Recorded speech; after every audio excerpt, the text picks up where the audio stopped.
If you are an actor, the most important thing you should do is avoid injury. CNC can delay the movie for months. So if you can't dodge punches, getting a stunt double might be the best thing, but then you would miss all the fun parts. Today, we will see the times when Marvel actors who didn't use timing were accidentally injured on set. Shang-Chi and the Legend of the Ten Rings is full of rapid fight scenes. We can even say most of the movie consists of such action scenes, and the main actors seemingly had gone through at least a couple of injuries. He says one of the worst ones is when he got a solid punch on his face, but he kept going just a few minutes later. Definitely well done, man.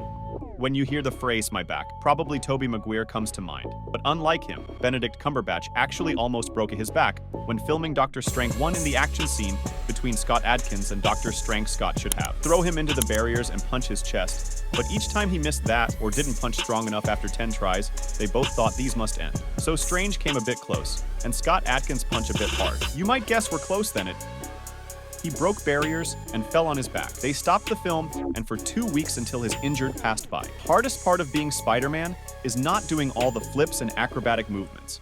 It's doing all of them with a mask on your face. The actor Tom Holland says he barely sees from the mask in Hong Kong. He says a stunt double didn't give the signal before he punched Tom Holland, just to there without knowing anything. And God discernment's face on his face. It's not the only time Spider-Man's mask injures the actors. Andrew Garfield had problems with his masks too. It's really hard to breathe with this mask and ready. And in this scene, he was having water inside a mask. It was impossible to take this scene with a mask. So they slightly changed the scenario for that, and Peter Parker gave the mask to the child. Look bare though. The same thing happened to Tom Holland to end this scene. Please someone make a better Spider-Man suit. Spider-Man actors are not the only ones who are struggling with their masks in a night scene. Chadwick Boseman couldn't see because of his mask, and he kicked Andy Serkis' chest so hard, and he says he couldn't breathe and thought his ribs were broke. After a while, he came back and they took the same scene 3 times again. In the series Agent Quarter, the actress Haley Atwoods had a stunt double with a lead pipe. You might think it's just a bad moment, but these heavy-handed lady injured about 10 more stunt doubles. During the filming of Agent Carter Haley, Mike holds the record of knocking out the most people on sets. Good luck with her future stunt doubles, and be careful if you will be one of them. These one is also from Shang-Chi. The actress Manga Shan was quite nervous in DC,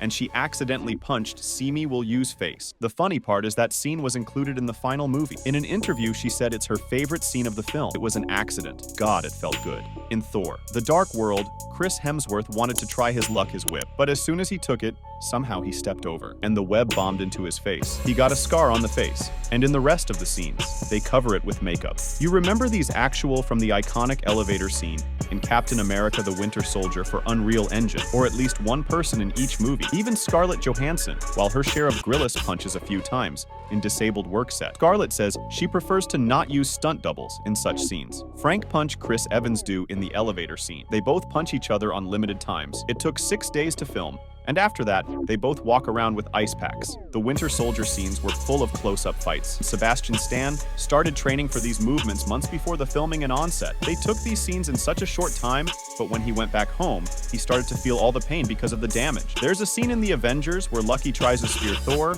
but Thor catches it and ovals him. And the director wanted to take these as a closer scene. Tom Hiddleston had to get closer to fit the frame, and both of them understood they were so close to each other, but they figured it out a bit. Late and Heated Son got Grace's elbow on his face. In another thought and lucky scene, Tom asked Chris to punch in a bit stronger for more reality and deceit. Ask you this man to do something like this is a brave decision. I hope he was fine up for them.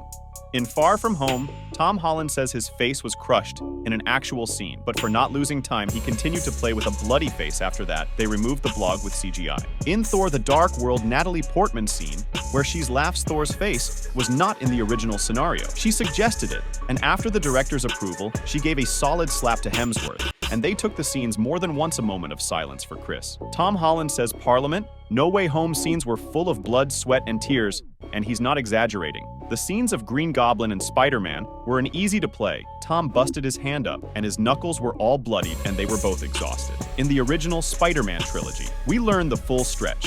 Tobey Maguire is Joe. It looks like Goblin is the toughest villain for Spider-Man in real life too. So far, we understand sometimes you might need more than you think to play the Marvel movies. That was it for this video. Thank you for watching.